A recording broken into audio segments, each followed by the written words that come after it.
có bọn nó nữa. Nó đỡ đó.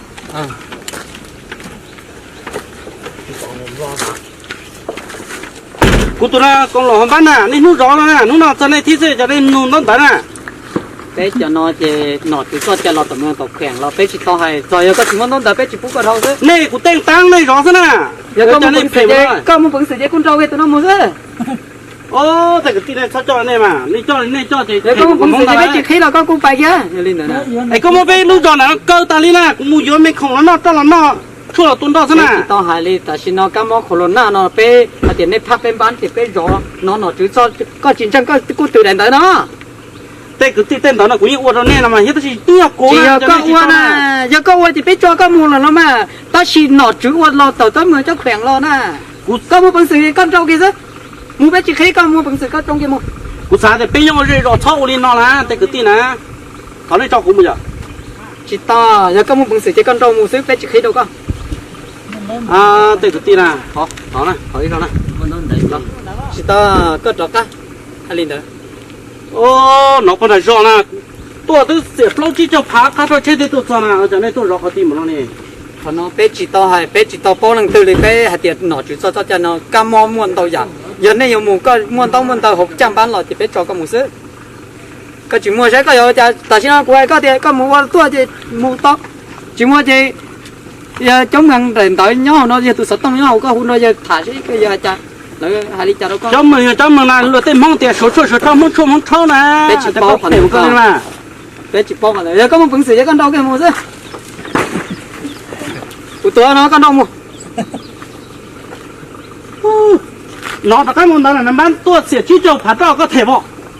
Của chỉ bao thì của chỉ tao lăng thì của thể nè, có chỉ trong xe có hồ đó lấy giờ này nè. Hay nó có đó. Nên mà ok chấp lời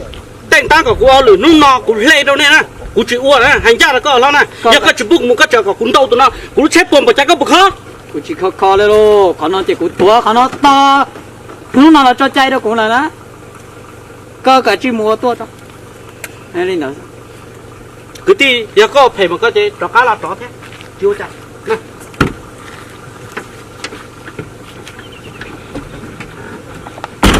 Cái chỉ cho cá mua tới tua rồi, có một phần sợi dây. Con trâu sư có chuyện trâu chỉ có các món tới tôi cũng cho các mù của chùa qua đi nó chúng so chạy chứ của hai linh đâu có Rồi, của chỉ tao nó có thản tao tao thể đâu à cú tiền nọ họ lúc đó nè tao chỉ bao cú trả nên lúc nào cái chỉ bao cú đi họ tên chỉ đó nên tao cẩu tới lúc cho nó cái chỉ sạp bỏ cho cú ấy không ha của ai có thì của chùa hai linh đâu có chứ qua đi làm mày cú cho cá à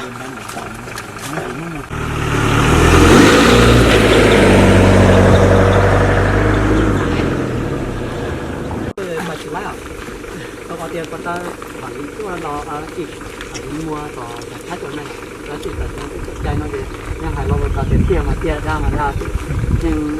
bây giờ đi hải ra tiền chỉ muốn đóng lợi tham bán thôi thì như vậy này bây giờ nhúc bây giờ hộp bên bán nó kia là những tờ gì đấy giờ người ta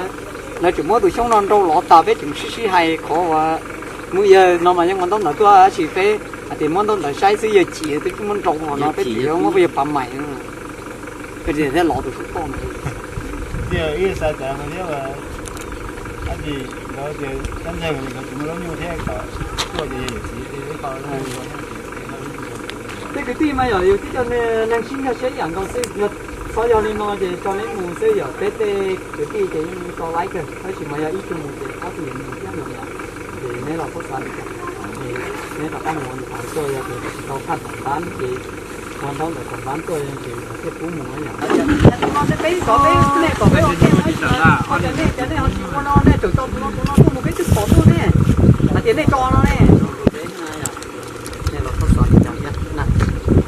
bán mà chỉ 200 khẩu đỡ này cái bán mà thì ra tiền không được này nhá cái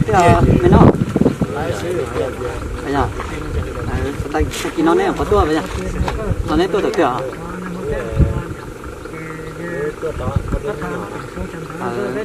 nem một cái thứ này nó ở đâu nhưng mà cái kia cái sự mình được tao biết cho ta cho nó lấy tụi nó lớn rồi ta bây giờ nhất thời đấy chỉ có gì sao tao lại chỉ rõ đó rồi là rõ rõ thì mà là hai trăm nè có ngoài là cái chỉ rõ có cái có luôn thì là cái chỉ có lắm bất là lời là cái là hai trăm nè nói những cái thì mà không có đỡ nó bây giờ ngoài là bọn là đó uống nhắc có thử chung một chuyện là chỉ có rồi chứ nè cho tôi chân nó nè con nó là chân nó tên lên ra chưa tới mình nó bây giờ lấy đi qua tụi mình nó của hai nó tụi nên bán những kia chứ nó có chén nào mà thì là cô tiền đặt nên thì là chỉ rõ là chỉ là bé rõ nó là xưa đó chỉ là cô ba ý nó nằm gặp phá tôi được giờ tới thì để tao một cỡ gấp lắm nữa chứ hay nói nên là nên sao đi chả có khu đó có phó lại nếu cho cá mù do thì có là làm bán lại nhưng thì lấy bỏ trong cái mù nó thì nên mà đi quan đại tua thì cái mà cho có thì giờ nên bán phía bên bán chị giờ nên bán nhưng bán cơ nó phá tôi được bên bán thì bên rõ nên chị thằng mà là cho nên mù rồi cho nó bên nó ló nó chị nhiều chủ tôi và tết tàu phú mù nó nhỉ chị lại cứ chén thì nó chị lại cứ muốn nhẹ tuổi này mà chỉ cái chuyện đó là này cứ muốn nhẹ tuổi thì chị bên rõ nó là xưa nó này chị bây giờ tàu qua nó giờ thì muốn đón đỡ ló đi chợ nó mà cái mặt cho thật này chị mà giờ thì cái có phơi có mấy là do lăng tư nó chị còn lại khu chợ lâu khu chợ lâu thì ôi nhưng bé bỏ rong thì chiang cái lò bé họ chỉ cú nhón là sụn lò nên nhón mua sẵn nào nhón khỏi từ lò rồi là chén nó bé chỉ bé ở cú này mù nó có thì là cùng bé ấy nhở nên bán là chị là cùng bé ấy nhở chị là thấy gì năng của phá tôi chị là chỉ rõ là chị ai chơi chó tôi xin thấy ai chơi cả thế này hồ đâu này bán là nè này đâu cũng thả là tâm